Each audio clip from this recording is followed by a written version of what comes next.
तो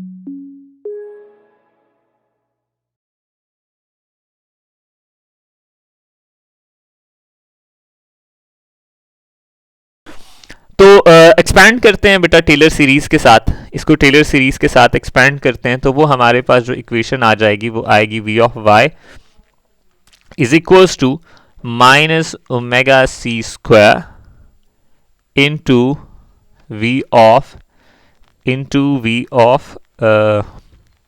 y plus e of x over b of z, e of x over b of z।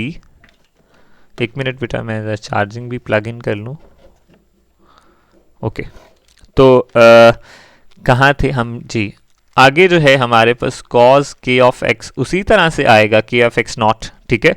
और यहाँ पे जो है हमने cos की जो है वो क्या किया, टेलर सीरीज एक्सपैंड की और हमने सिर्फ स्क्वायर तक इसको एक्सपैंड की, हायर टर्म्स को क्या कर दिया, निगलेक्ट कर दिया। तो cos k r perpendicular sine omega C T का स्क्वायर, ठीक है। यहाँ पे क्या आएगा, इसका स्क्वायर आएगा, ठीक है, स्क्वायर ओवर 2 फैक्टोरियल, 2 का फैक्टोरियल नहीं तो वो 2 ही आता है, ठीक है। तो 2 ही लिखते हैं इसको, 2 का फैक्टोरियल लिखना है तो चले नेक्स्ट स्टेप मिल कर लेंगे।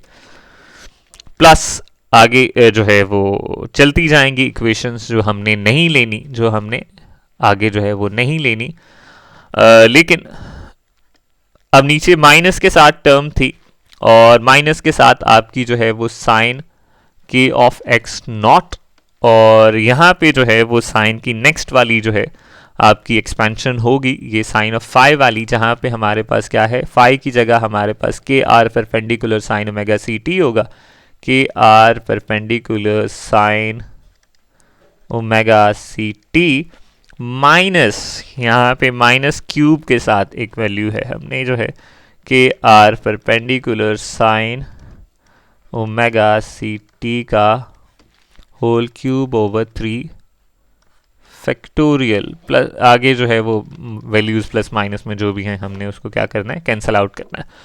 तो ये तो हमारी इक्वेशन आ गई, लास्ट बड़ी वाली इक्वेशन है। अब जो है हमने अजम्पशंस की तरफ चलना है और अजम्पशंस के बाद हमने जो है वो इस इक्वेशन को सॉल्व आउट आसान करना है। अब देखिए बेटा, बात कुछ इस तरह से है कि हमारे पास जो है ये क्वेश्चन काफ़ी जो है वो लेंथी है, इसको इंटरप्रिटेशन करना और इसके जो एंड रिजल्ट के ऊपर लेके जाना, इसको वो भी काफ़ी मुश्किल होगा, ठीक है। अब वो अगर आप देखें इस इक्वेशन को इंटरप्रेट करने हम बैठे हैं तो इसकी कोई इंटरप्रिटेशन हम निकाल नहीं पाएंगे। तो हमने करना क्या है कि हमने जो है यहाँ पे कुछ एजम्पशंस लगानी हैं और वो एजम्पशंस आपकी बुक के अंदर भी हैं। सबसे पहले तो मैंने आपको एक ये बताया था कि हम जो है यहाँ पे एवरेज वैल्यूज़ को लेंगे। जब एवरेज वैल्यूज़ को लेंगे तो हमारे पास जो एवरेज वैल्यूज़ आएंगी, आप कह लें साइन ऑफ फाई की, तो साइन ऑफ फाई जो है उसकी एवरेज वैल्यू क्या होती है, वो ज़ीरो होती है। कॉज ऑफ फाई की कैसे ज़ीरो होती है पहले बता चुका हूँ मैं लास्ट लेक्चर्स में, ये हम पुट कर चुके हैं, ठीक है। अब इसके स्क्वायर की जो होती है वो कितनी होती है, 1/2 होती है। कैसे होती हैं बेटा बता चुका हूँ लास्ट लेक्चर्स के अंदर, टाइम में इतना जो है वो नहीं लेना चाहता।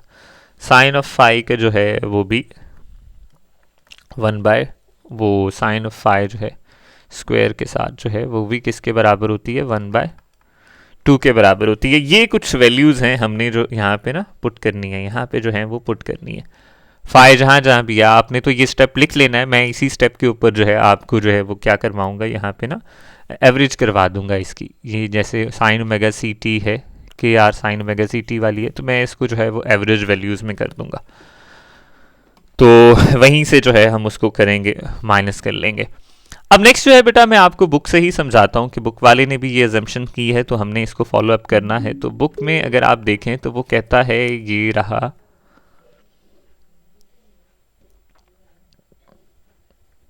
ये रही बेटा एंटीसिपेटिंग द रिजल्ट। वो कहता है कि रिजल्ट्स के अंदर हम कुछ कमियां करते हुए we look for the solution which is the sum of a gyration and omega सी।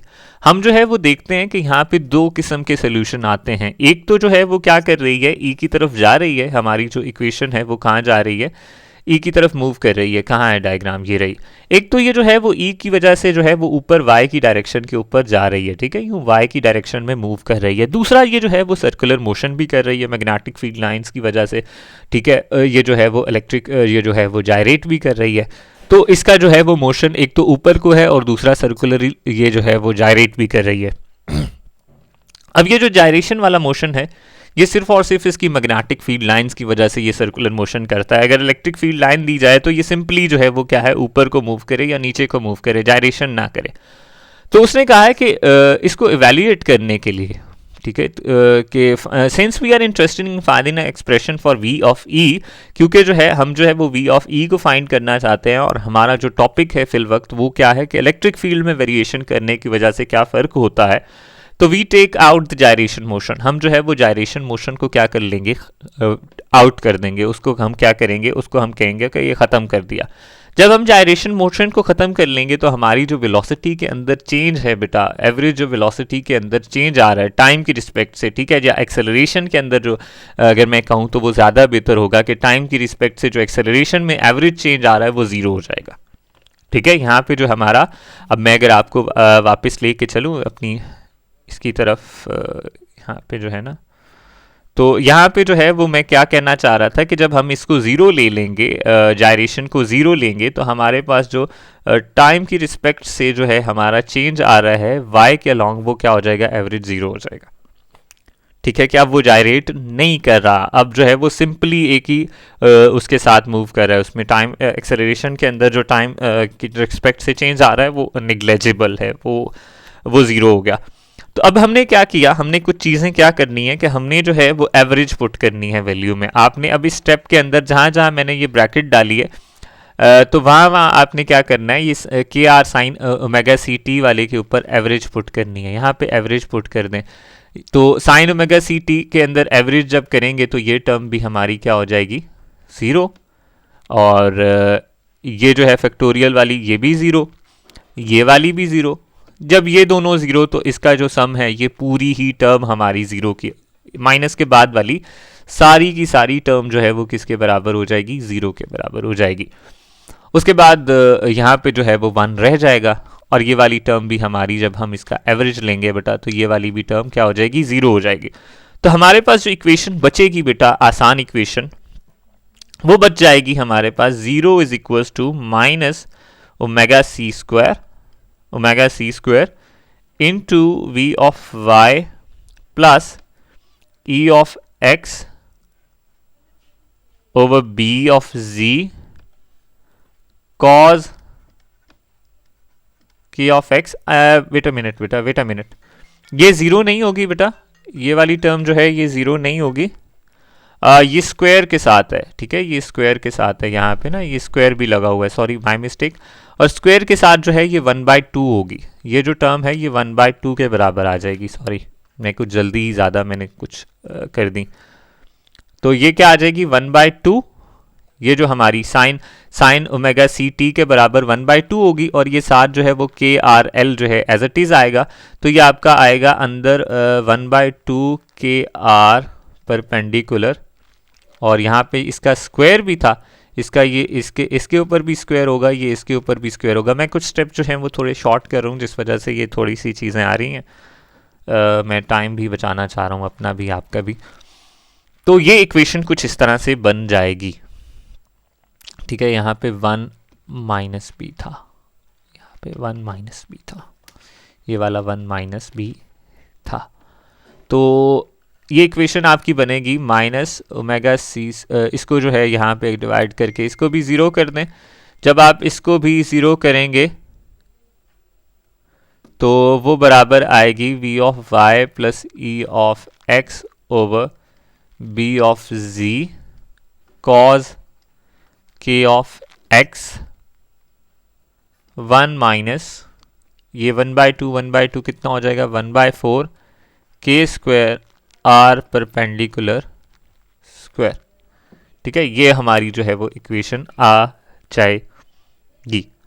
अब यहाँ पे क्या है कि अगर आप इसको क्रॉस मल्टीप्लाई कर दें तो हम जो है अब फाइनलाइज करते हैं अपनी इक्वेशन की तरफ। ठीक है, अगर आप इसको क्रॉस मल्टीप्लाई कर दें तो बी ऑफ जी के सिंपली बी के साथ, और जब इसको सिंपली बी जी जो है वो बी ही है तो नीचे जो है वो सेल्फ प्रोडक्ट क्या होगा हमारा, वो ज़ीरो हो जाए, वो स्क्वायर हो जाएगा। ठीक है, आपको पता होना चाहिए कि बी क्रॉस बी जब हम करते हैं तो वो जो है वो किसके बराबर होता है, बी स्क्वायर के बराबर होता है। इसका सेल्फ प्रोडक्ट जो होता है वो स्केलर आता है हमेशा। तो ये हो गया कॉज के ऑफ एक्स, ठीक है। और यहाँ पे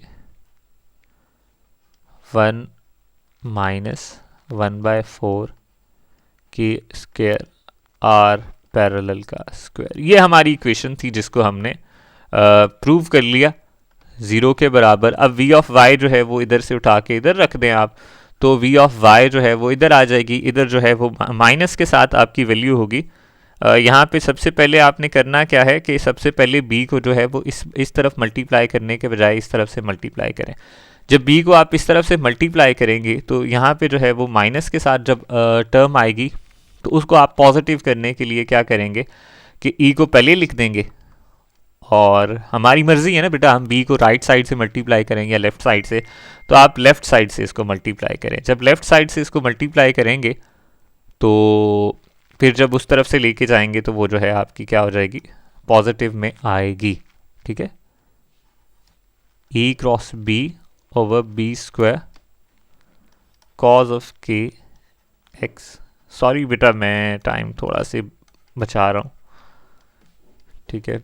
अगर मुझे बताइएगा आपको समझ आती है, ठीक नहीं आती तो फिर मैं नेक्स्ट टाइम जो है वो आपको एक एक स्टेप दोबारा से करवाऊंगा।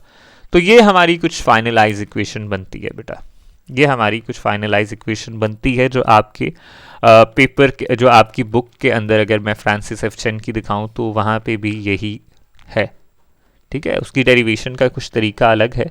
ये देखें बेटा, ये रही इक्वेशन हमारी जो हमने फाइंड आउट की है, बिल्कुल वही इक्वेशन आई है।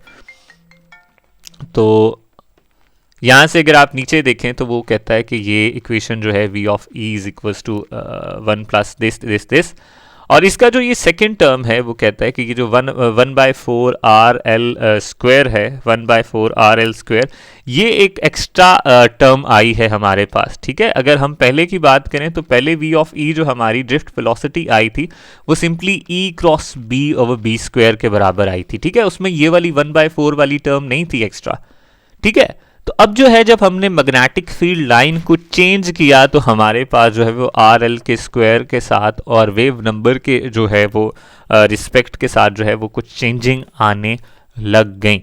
उसमें क्या था कि बेटा इस वैल्यू को जो है वो कहता है कि फाइनाइट लार्मर रेडियस इफेक्ट है, और इसकी सिग्निफिकेंट क्या है कि आर एल जितना ज़्यादा होगा, अब देखें इलेक्ट्रॉन के लिए आर एल ज़्यादा होता है, इलेक्ट्रॉन का मास कम होता है, और जितना मास कम होगा उतना लार्मर रेडियस ज़्यादा होगा, क्योंकि प्रोटॉन जो है उसका रेडियस कम होता है क्योंकि उसका मास ज़्यादा होता है।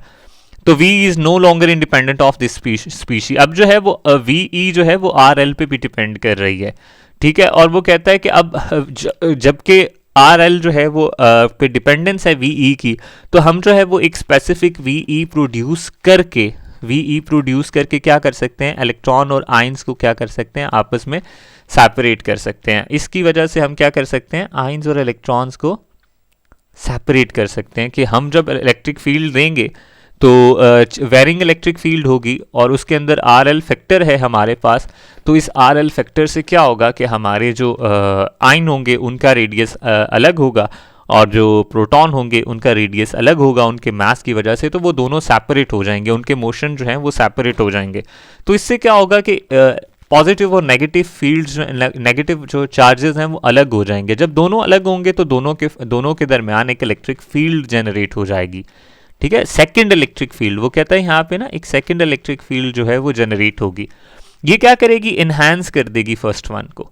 ये क्या करेगी, फर्स्ट वन को एनहांस करेगी, उसको सपोर्ट कर जाएगी, ठीक है। जब उसको सपोर्ट कर देगी एनहांसिंग मैकेनिज्म के तहत उसको जब सपोर्ट करेगी तो वो ड्रिफ्ट जो है हमारी इनस्टेबल हो जाएगी।